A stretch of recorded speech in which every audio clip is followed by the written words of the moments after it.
नमो अरिहंतानम।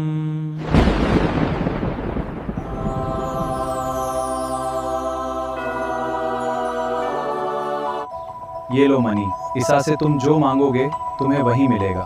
पर ध्यान रखना, तुम्हारे पड़ोसी को इसका दुगना प्राप्त होगा।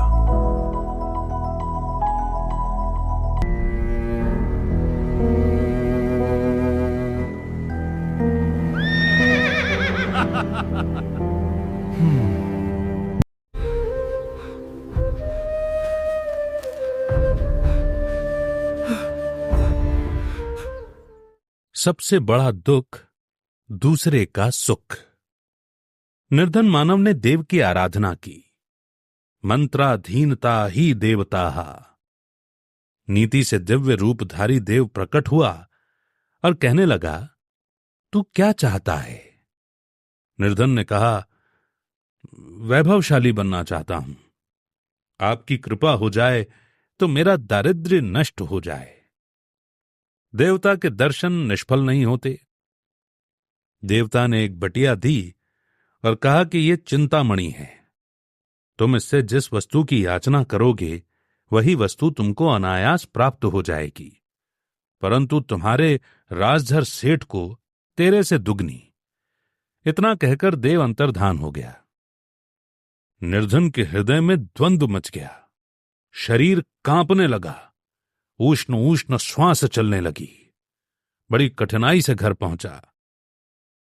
उसकी ये दशा देखकर उसकी पत्नी ने पूछा, आपको क्या बीमारी है?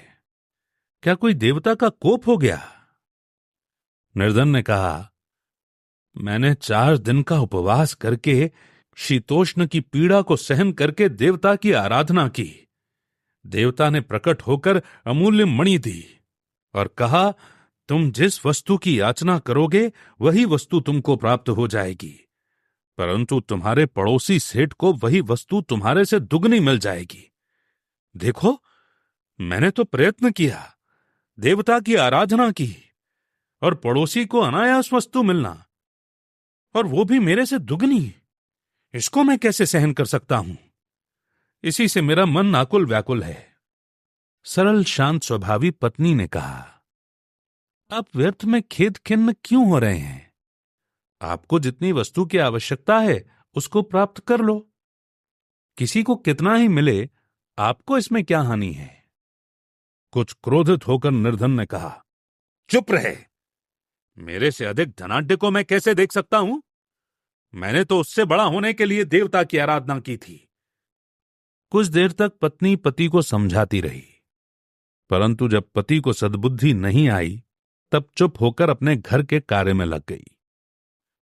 दुष्ट निर्धन ने अपने लिए 2 सतखाने महल, 10 हाथी, 20 घोड़े, 10 लाख रुपया सोना चांदी और जिस जिस वस्तु की याचना की सर्व वस्तुएं उसे प्राप्त हो गईं। उसको देखकर उसका मन मयूर नाच उठा।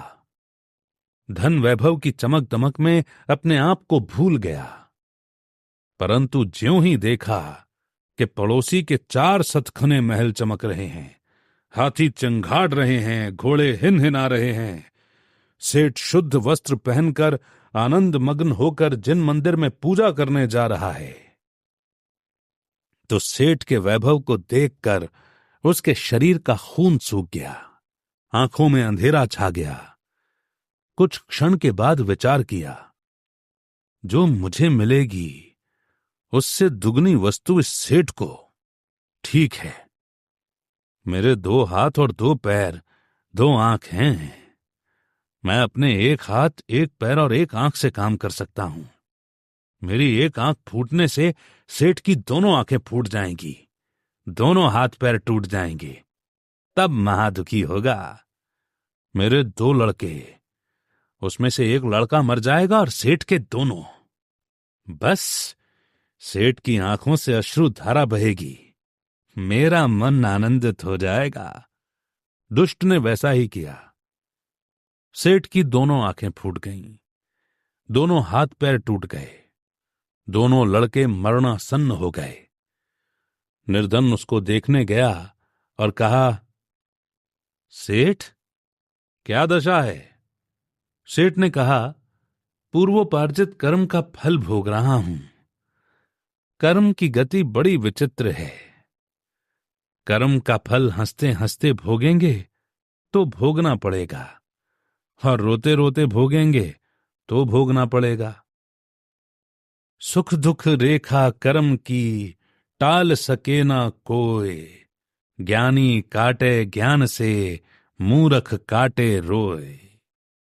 शांत मुद्रा युक्त सेठ को देखकर उसकी क्रोध अग्नि और भड़क गई। जैसे ही उसने अपने पुत्र के मरने का विचार किया, क्योंकि उसके एक पुत्र के मरने से सेठ के दोनों पुत्र मर जाएंगे, फिर तो सेठ दुखी होगा। इतने में वो देव प्रकट हुआ और कहने लगा कि हे दुष्ट, दूसरे को दुख देने के लिए मैंने तुझको मणि नहीं दी थी। देवता के प्रकट होते ही निर्धन की संपदा नष्ट हो गई और सेठ की सारी विपत्ति नष्ट हो गई। जो दूसरों को दुखी करना चाहता है वो सुखी नहीं हो सकता। सूर्य की तरफ धूल फेंकने वाले के ही माथे पर धूल पड़ती है, सूर्य पर नहीं। जो दूसरों के सुख से जलता रहता है वो सुखी नहीं हो सकता। संसार के प्राणियों सबसे बड़ा दूसरों को सुख है। दूसरों के सुख को देखने की क्षमता विरले में ही होती है। राग द्वेष की अग्नि में जलकर तू दिन रात, कर क्रोध मद मोह को कैसे सुख हो भ्रात। जो तू चाहे भ्रात सुख, राग द्वेष को त्याग, सरल स्वभावी होए कर जिनवर गुण के पाग। ये कहानी सुपार्श्वमती माताजी द्वारा लिखित पुस्तक नैतिक शिक्षाप्रद कहानियां से ले गई है। इस कहानी का ऑडियो रूपांतरण यादगार लम्हे डॉक्यूमेंट्री मेकर द्वारा नवीन जैन चूड़ीवाल के निर्देशन में किया गया है।